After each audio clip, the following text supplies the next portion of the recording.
Students नमस्कार, स्वागत है आप सभी का एपीजी ऑनलाइन क्लासेस पर।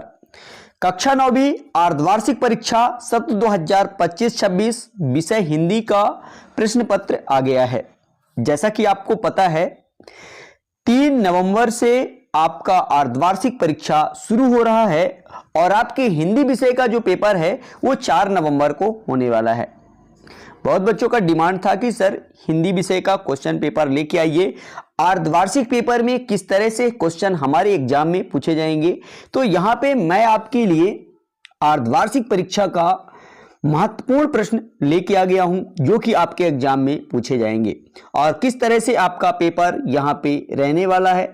तो वीडियो को लास्ट तक जरूर देखिएगा और इस वीडियो में मैं आपको क्वेश्चन नंबर 1 से क्वेश्चन नंबर 23 तक का संपूर्ण आंसर भी देने वाला हूं। तो इन क्वेश्चनों को आप अच्छे तरह से तैयार कर लीजिए। तो चलिए आइए वीडियो को स्टार्ट करते हैं। बच्चों मैं यहां पे आपको बता दूं, आपके एग्जाम में 23 क्वेश्चन पूछे जाएंगे। आपका जो टाइम रहेगा यानी समय रहेगा वो 3 घंटे रहेंगे। आपका जो मैक्सिमम मार्क्स यानी पूर्णांक रहेगा वो 75 नंबरों का रहेगा। ठीक है, चलिए आइए बढ़ते हैं आगे। तो यहां पे आता है आपका निर्देश और ये आप निर्देश पढ़ सकते हैं, सभी प्रश्न अनिवार्य है। ठीक है, इसके बाद आइए बढ़ते हैं आगे। तो यहां पे देखिए स्टार्ट करते हैं हम लोग पहला क्वेश्चन जिसमें प्रश्न क्रमांक पहला दिया हुआ है। इसमें पूछा गया है सही विकल्प का चयन कर लिखिए। पहला नंबर है लल छद्म किस भाषा की कवित्री हैं, तो आपको बताना है काश्मीरी। सा नंबर इसका राइट आंसर होगा। इसके बाद आइए बढ़ते हैं आगे। तो यहां पे बच्चों इसी का दूसरा नंबर है कबीर की रचना का नाम है, तो यहां पे आपको बताना है कबीर की रचना का जो नाम है वो बीजक है। ठीक है, यहां पे बढ़ते हैं आगे। तो इसी का तीसरा नंबर है रसात्मक वाक्यम काव्यम परिभाषा है, तो यहां पे आपको बताना है आचार्य विश्वनाथ। आ नंबर इसका राइट आंसर है। इसके बाद बढ़ते हैं आगे। तो इसी का है चौथा नंबर किस पक्षी ने सालिम अली के जीवन की दिशा को बदल दिया था, तो यहां पे आपको बताना है गौरैया ने। किसने? गौरैया ने। आपको ये सभी क्वेश्चन याद रखना है। इसके बाद पांचवा नंबर इसी का पंचतंत्र में समास है, तो आपको बताना है द्विगु समास। कौन सा? द्विगु समास। ठीक है, इसके बाद अगला छठवां नंबर है राम स्वरूप ने रतन से क्या मंगवाया, तो यहां पे आपको बताना है मक्खन मंगवाया था। ठीक है, सा नंबर इसका राइट आंसर होगा। इस तरह से ये प्रश्न क्रमांक 1 कंप्लीट होता है और इसके बाद आइए बढ़ते हैं आगे। तो यहां पे आता है बच्चों प्रश्न क्रमांक 2। इसमें पूछा गया है उचित शब्दों का चयन कर रिक्त स्थानों की पूर्ति कीजिए। नंबर पहला है कवि रसखान बार बार डैश डैश में जन्म लेना चाहते हैं, तो यहां पे आपको बताना है ब्रजभूमि। क्या है? ब्रजभूमि इसका राइट आंसर है। काली लहर कल्पना काली पंक्ति में डैश डैश अलंकार निहित है, तो यहां पे आपको बताना है अनुप्रास अलंकार। ठीक है, इसके बाद आगे बढ़ते हैं। तो यहां पे आपको देखना है तीसरा नंबर वीर रस का स्थायी भाव डैश डैश है, तो वीर रस का जो स्थायी भाव होता है वो रति है। वीर का स्थायी भाव उत्साह है। यहाँ पे क्या होगा? वीर का स्थायी भाव जो होगा वो उत्साह है यहाँ पे। अगला देखिए तिब्बती लोग टोटीदार बर्तन को डैश डैश कहते थे, तो यहां पे इसका जो राइट आंसर है खोटी। क्या कहते थे? खोटी। इसके बाद पांचवा है वे शब्दांश जो शब्द बनाते समय आरंभ में लगते हैं डैश डैश कहलाते हैं, तो आपको बताना है उपसर्ग कहलाते हैं। ठीक है, इसके बाद आगे बढ़ते हैं। तो इसी का 6वां नंबर है नानी के मन में डैश डैश की आजादी के प्रति जुनून था, तो यहां पे आपको बताना है देश के प्रति जुनून था। ठीक है, इस तरह से ये आपका प्रश्न क्रमांक 2 भी कंप्लीट होता है। इसके बाद बढ़ते हैं आगे। तो ये रहा आपका प्रश्न क्रमांक 3 जिसमें आपसे पूछा गया है सत्य निम्नलिखित के समक्ष सत्य या असत्य लिखिए। तो यहां पे चलिए इसका भी आंसर मैं आपको बता देता हूं। नंबर पहला है कैदी और कोकिला के कवि सुमित्रा नंदन पंत हैं, तो ये आपका बिल्कुल असत्य है। ठीक है, इसके बाद दूसरा है रस के 4 भेद होते हैं, ये भी आपका गलत है। इसके बाद तीसरा देखिए गांधी जी के अनुसार हमें अपनी बुनियाद पर काम कायम रहना चाहिए, तो ये आपका बिल्कुल सत्य है। इसके बाद जाकिर हुसैन का जन्म बिहार में हुआ था, ये भी आपका सत्य है। इसके बाद पांचवा है हाथ का तत्सम रूप हस्त होता है, ये भी आपका बिल्कुल सत्य है। इसके बाद अगला देखिए, विभीषिका से तात्पर्य भयंकरता से है, तो ये भी आपका सत्य है। इस तरह से ये आपका प्रश्न क्रमांक 3 भी कंप्लीट होता है। यहां पे आता है बच्चों, यहां पे आपका प्रश्न क्रमांक 4, जिसमें आपसे पूछा गया है सही जोड़ी का मिलान कर लिखिए स्तंभ आ और स्तंभ ब। ठीक है, इसमें पहला नंबर है ग्रामश्री, ग्रामश्री जिसका आंसर हो जाएगा सुमित्रा नंदन पंत, इसका राइट आंसर है, ये पहला नंबर होगा। ठीक है, इसके बाद दूसरा नंबर है काव्य की शोभा बढ़ाने वाले तत्व को अलंकार कहते हैं, ये आपका दूसरा नंबर है। ठीक है, यहां पे आप देख सकते हैं। इसके बाद तीसरा नंबर है प्रेमचंद के फटे जूते, इसका जो राइट आंसर होगा हरिशंकर परसाई। ठीक है, ये आपका तीसरा नंबर हो जाएगा। ठीक है, इसके बाद भानुधन उदय, तो ये हो जाएगा आपका स्वर संधि, क्या हो जाएगा स्वर संधि, यानी ये आपका चौथा नंबर है। ठीक है, इसके बाद भी ही तक, यानी पांचवें नंबर का जो उत्तर हो जाएगा निपात शब्द, क्या हो जाएगा निपात शब्द, यानी ये आपका पांचवा नंबर है। घर का नौकर था, तो यहां पे आपको बताना है रतन। इस तरह से ये आपका कंप्लीट होता है। इसके बाद आइए बढ़ते आगे प्रश्न क्रमांक 5 की ओर। तो यहां पे देखिए बच्चों, ये है आपका प्रश्न क्रमांक 5, जिसमें आपसे पूछा गया है निम्नलिखित प्रश्नों के उत्तर एक वाक्य में लिखिए। नंबर पहला है मनुष्य ईश्वर को कहां कहां ढूंढता फिरता है, तो इसका आंसर आपको बताना है मनुष्य ईश्वर को मंदिर, मस्जिद, गिरजाघर और मठों में ढूंढता फिरता है। इसके बाद दूसरा आंसर है, इसका आंसर मैं लिखित आपको आगे दिखा दूंगा, आपको कोई चिंता करने की जरूरत नहीं है। तो दूसरा देखिए, कविता के शाब्दिक अनुशासन को क्या कहते हैं, तो कविता के शाब्दिक अनुशासन को छंद कहते हैं। क्या यहां पे आपको लिखना, क्या की जगह छंद कहते हैं, छंद इस तरह से आपको लिख देना है। ठीक है, इसके बाद यहां पे देखिए तीसरा नंबर पराकाष्ठा शब्द का अर्थ क्या है, तो यहां पे किसी गुण या अवस्था की चरम सीमा। ठीक है, इसके बाद चौथा है कलई खुलना मुहावरे का अर्थ क्या है, तो यहां पे आपको बताना है सच्चाई सामने आना। ठीक है, पांचवा है रीढ़ की हड्डी का मुख्य पात्र कौन सा है, तो यहां पे आपको बताना है मृदुगा या शकुंतला, आपको इसका आंसर लिख लेना है। यहां पे इसी का छठवां नंबर देखिए, मेरे संग की औरतें में लेखिका कुल कितने भाई बहन थे, तो यहां पे 5 भाई बहन, कितने 5 भाई बहन, आपको इसका आंसर लिख लेना है। ठीक है, चलिए यहां पे देखिए, ये है आपका प्रश्न क्रमांक 6, जिसमें आपसे पूछा गया है छायावाद के 4 आधार स्तंभ कवियों के नाम लिखिए। इसका अथवा क्या है, भक्ति काल की 2 विशेषताएं लिखिए। यहां पे क्वेश्चन नंबर आपका 7 है कबीर अथवा सुमित्रा नंदन पंत के सौंदर्य की 2 विशेषताएं लिखिए। ये आपके 2-2 अंकों का क्वेश्चन है। इसका क्वेश्चन नंबर 8 है कवि रसखान का ब्रज के वन बाग तालाब को निहारने के पीछे क्या कारण है। इसका अथवा है गांव को मरकत डिब्बे सा खुला क्यों कहा गया है। चलिए आइए मैं आपको इन सभी क्वेश्चनों का आंसर दे देता हूं। तो ये रहा आपके प्रश्न क्रमांक 1 का उत्तर, इसे आप नोट कर लीजिए। इसके बाद आगे बढ़ते हैं, तो ये रहा आपके प्रश्न क्रमांक 2 का उत्तर, और यहां पे देखिए ये है आपके प्रश्न क्रमांक 3 का उत्तर। ठीक है, इसके बाद आगे बढ़ते हैं, तो ये रहा आपके प्रश्न क्रमांक 4 का उत्तर, जिसमें सही जोड़ी पूछा गया था।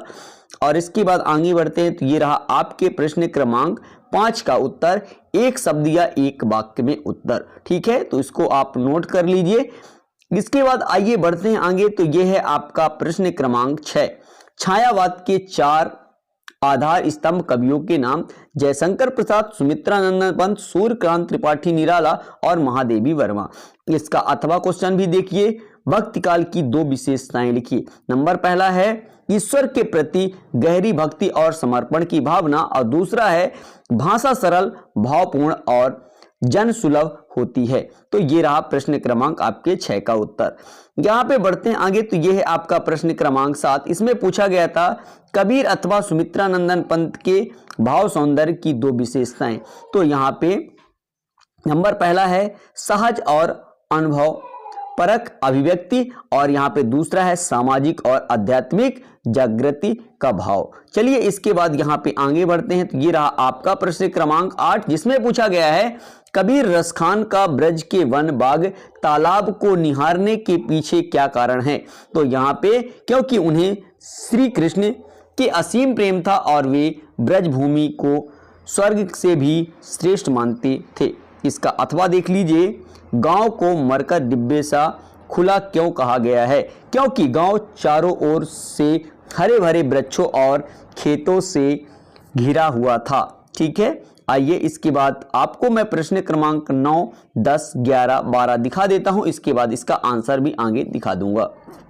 तो आगे ये रहा आपका प्रश्न क्रमांक 9, किस शासन की तुलना तम के प्रभाव से की गई है और क्यों। इसका आंसर आपको मैं आगे दिखाऊंगा। और यहाँ पे इसका अथवा है मानसरोवर से कवि कबीर दास का क्या आशय है। इसका क्वेश्चन नंबर 10 है यमक अलंकार की परिभाषा उदाहरण सहित। इसका अथवा है रस की परिभाषा लिखिए, रस के अंगों के नाम लिखिए। चलिए आइए बढ़ते आगे, तो ये है आपका क्वेश्चन नंबर 11, महाकाव्य एवं खंड काव्य में कोई दो अंतर। इसके बाद इसका अथवा है दोहा छंद की परिभाषा उदाहरण सहित लिखिए। तो इन सभी क्वेश्चनों का आंसर चलिए आइए मैं आपको आगे दिखा देता हूं। और आगे बढ़ते हैं, तो ये रहा आपका क्वेश्चन नंबर 12, जिसमें पूछा गया है कहानी एवं एकांकी में कोई दो अंतर।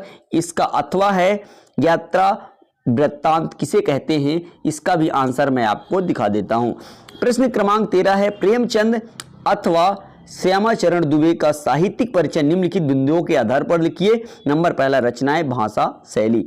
इसके बाद आगे बढ़ते हैं, तो ये रहा आपका प्रश्न क्रमांक 14, प्रेमचंद के फटे जूते पाठ के आधार पर प्रेमचंद के व्यक्तित्व की विशेषताएं लिखिए। इसका अथवा है उपभोक्तावाद संस्कृति समाज के लिए चुनौती क्यों कहा है। यहाँ पे क्वेश्चन नंबर 15 है तिब्बत के लोग क्या लेकर घूमते थे। इसका अथवा सालिम अली पक्षी प्रेमी कैसे बने।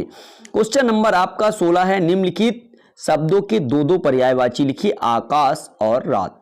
इसका अथवा है निम्नलिखित मुहावरों के अर्थ लिखते हुए वाक्यों में प्रयोग कीजिए।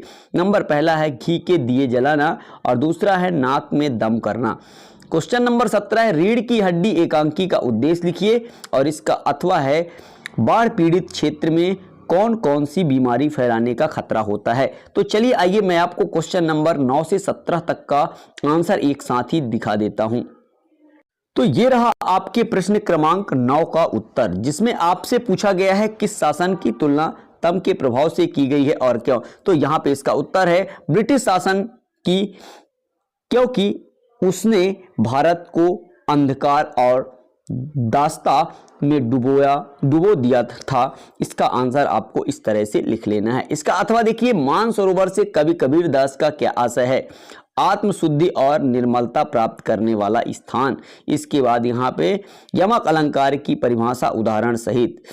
यहाँ पे परिभाषा है जब एक ही शब्द बार बार आए और प्रत्येक बार उसका अर्थ भिन्न भिन्न हो या उसे यमक अलंकार कहते हैं। इसका उदाहरण राम राम सब जगत बस खाने। तो इसका ये उदाहरण रहा। इसका अथवा देख ली रस की परिभाषा और इसके अंग।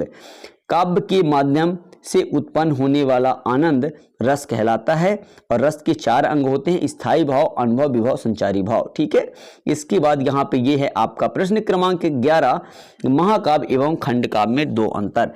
महाकाव्य में किसी महान नायक के संपूर्ण जीवन की कथा होती है, जबकि खंड काव्य में किसी एक प्रसंग का वर्णन होता है। और यहाँ पे दूसरा है महाकाव्य का आकार बड़ा होता है और खंड काव्य का आकार छोटा होता है। इसके बाद इसका अथवा है दोहा छंद की परिभाषा उदाहरण सहित लिखिए। दोहा छंद में 2 पंक्तियां होती हैं, पहली में 13 और दूसरी में 11 मात्राएं होती हैं। उदाहरण देख लीजिए, जो उपजत है सो बिनसत है परो आज की काल। यहाँ पे इसका उदाहरण भी है। प्रश्न क्रमांक 12 है कहानी एवं एकांकी में दो अंतर। तो यहाँ पे इसका अंतर आप नोट कर लीजिए, ये रहा। और ये क्वेश्चन सभी आपके एग्जाम में देखने को मिलेगा। यात्रा वृत्तांत किसे कहते हैं? किसी यात्रा के दौरान देखे गए स्थलों, घटनाओं, व्यक्तियों और अनुभवों का वर्णन यात्रा वृत्तांत कहलाता है। इसके बाद ये रहा आपका प्रश्न क्रमांक 13, प्रेमचंद का साहित्यिक परिचय। ये रहा इसकी रचनाएं और यहाँ पे इसकी भाषा शैली। इसके बाद अथवा है श्यामाचरण दुबे, इसकी भी रचनाएं और ये भाषा शैली, ठीक है। इसके बाद ये रहा क्वेश्चन नंबर 14, प्रेमचंद के फटे जूते पाठ के आधार पर प्रेमचंद के व्यक्तित्व की विशेषताएं लिखिए। तो ये रहा पहला और दूसरा। इसके बाद ये रहा इसी का अथवा, इसका भी आंसर आप नोट कर लीजिए। ये रहा क्वेश्चन नंबर 15, ये तो आपके एग्जाम में देखने को मिलेगा। तिब्बत के लोग क्या लेकर घूमते थे? तो तिब्बत के लोग अपने साथ टोटीदार बर्तन, जिसे खोटी कहते थे, लेकर घूमते थे। इसका अथवा देख लीजिए, सालिम अली पक्षी प्रेमी कैसे बने?